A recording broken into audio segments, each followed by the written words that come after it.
Hey everybody, this is Stacy with SF Johnson Consulting and Construction Services. And in this video, I'm going to go over our Principles of Project Management course. And this is the general overview, but based on your trade, we tailor each of the classes to better fit what you do. Okay, and so in this audio version of this outline, basically, for our principles of construction management. If you have any questions, make sure you email me at education@sfjohnsonconsulting.com. This is a good class to take if you are an owner, operator, and you're newly out there trying to make sense of all of the aspects of the work. I have a lot of HVAC people now that are, taking this class because it is important. Okay. And what we're going to do, we're going to go over and I've broken the class down into 10 modules. And most of my classes are a year long. So my students sit with me for a year, a couple hours a week per whatever. And if more is necessary, I make time for more. But right now, let's go over what our basics is for our project management. And again, we tailor any of the modules for your trade. So first part we'll go over is the introduction to construction project management. Every class is about an hour or more, depending. Well, I prepare an hour. And if the student has questions, then we go over that, probably no more than an hour and a half. But the intro, we're going to talk about the purpose of this class. Okay, define what it is and why is it important. Okay, and each of these are modules where you'll be tested. Okay, and we'll overview the role of the project manager. So what is your role as a project manager? I taught a lot of, quote, project managers that didn't even know how to read the set of plans. So, project manager, something like AI trying to spell. If you look here, we use AI for the pictures. AI can't spell, although they have beautiful pictures. That's why. So just know, AI doesn't spell any better than I do, but we don't care about that because the pictures are wonderful. We love the pictures. All right, so we're going to talk about the role of the project manager. What is it that you're really supposed to be doing? Okay, so topics we're going to cover in the intro are the key objectives of the scope of the project, the time, the cost, the quality of the management, okay, and the impact of effective project management. Okay, and that's what we want, is to show you what the impact of effective project management is, not just somebody showing up an hour to throw at you what's supposed to be done and then come back and see if you did it, and that's about the extent of it. Project management involves meetings, planning, paperwork, uh, more planning, a confirmation that what you said you were going to do yesterday was done, and if it was not, you're able to tear it apart to see why you were not able to do that. Especially nowadays, people don't want you playing with their time or their money, and two, you don't want GCs and owners playing with your time and your money. And so what you want to do is have a very good, solid understanding of how a project is supposed to be managed. Okay, so that's the intro. What we're going to define it, the importance of it is, what the role of the project manager should be. Okay, and that's the introduction, part 2. Okay, project initiation, because in project management, we have certain sub parts. Okay, one is project initiation and planning. That's one of the things we have to be able to do. Another is we have to be able to schedule the project and manage the time effectively. That's part of a subcategory of project management. Another part is the cost management. Okay, how are we budgeting and the cost control? Okay, and it all starts with an effective estimating process, job costing process, labor efficiencies, knowing how to adjust your labor to whatever conditions happen to be, and to monitor all of that. Okay, so part 4 of being an effective project manager is being an effective cost manager. Okay. Number five, part five of the project management process is quality management. Okay. So, what you always want to do is maintain quality throughout the life of the project.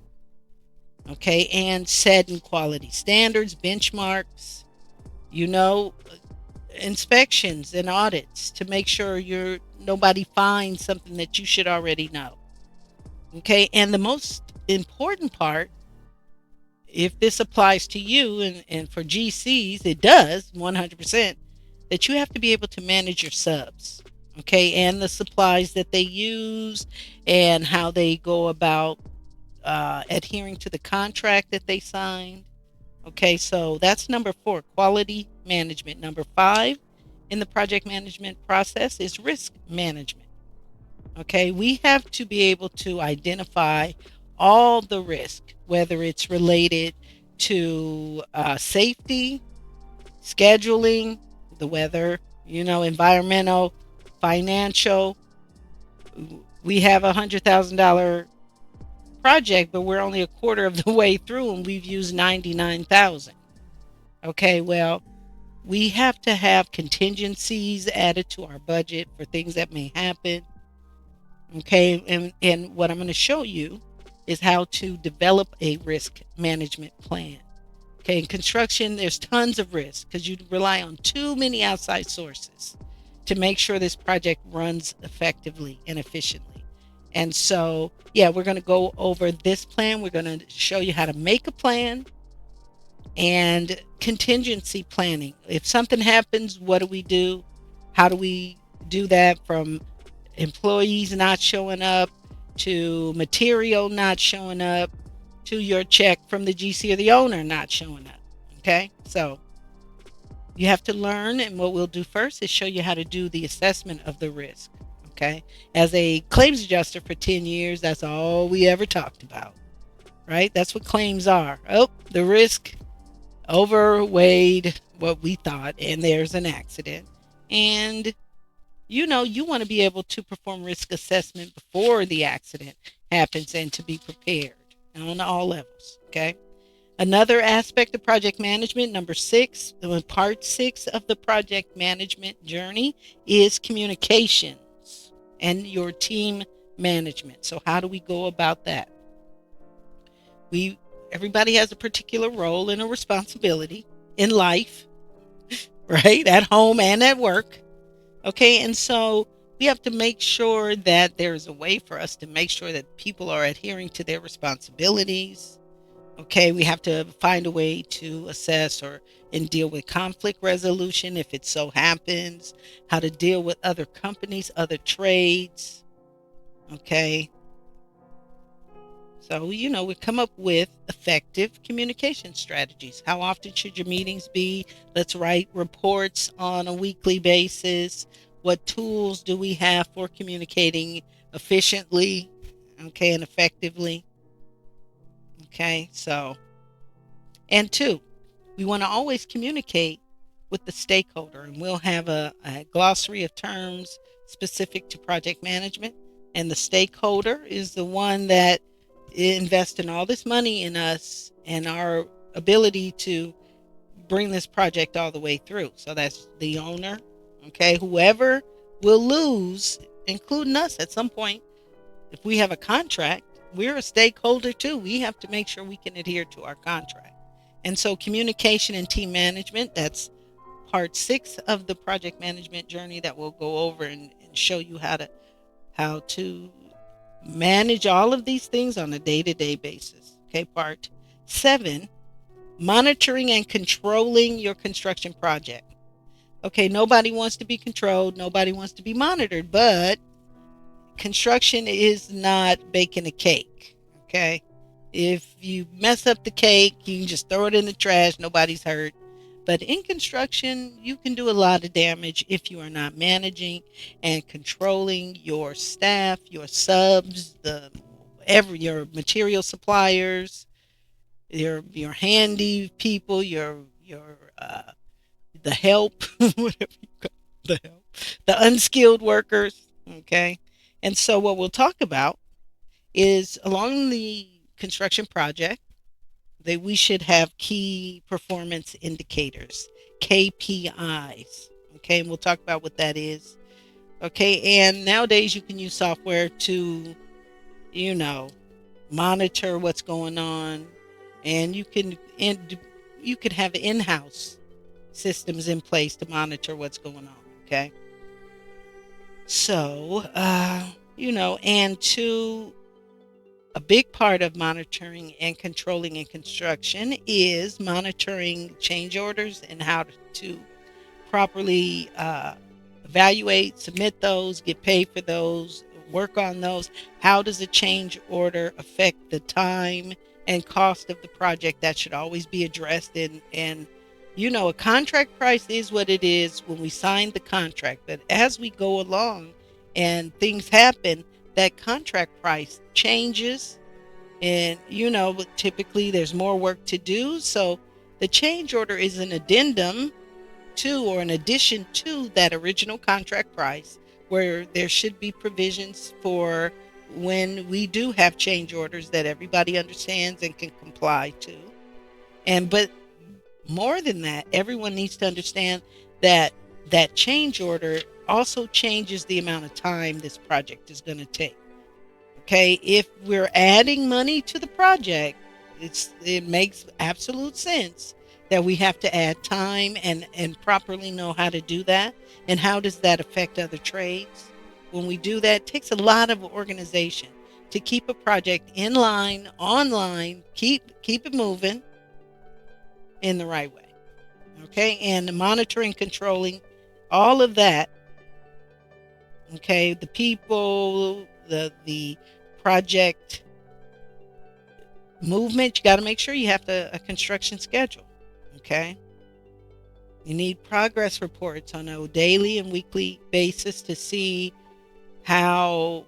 So eventually you want the money to be zero when the project is finished. Okay, so and part number 8 of any project management procedure, when you are managing the project from planning to ending, we have the closing process. So how do we close out a project?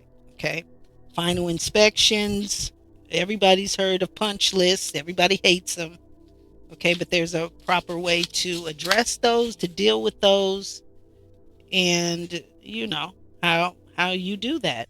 And two, when you close out a project, you want to also understand what lessons were learned from the activities in the project. That's why the monitoring is important, the communication is important, documentation is important. So when you are finished with this project, you'll know if somebody's going to ask you to do another one. And that's what you want, is to be professional enough in the way that you act, in the paperwork and the things you do on a daily basis, to show that you know how to manage your project. So if project management is, and it is, if you're in construction, I think everybody, just like OSHA, everybody should want to take that class. If for no other reason, if you are the self-performer, the owner of the business, you definitely need to take the class, just so you know how things are supposed to flow.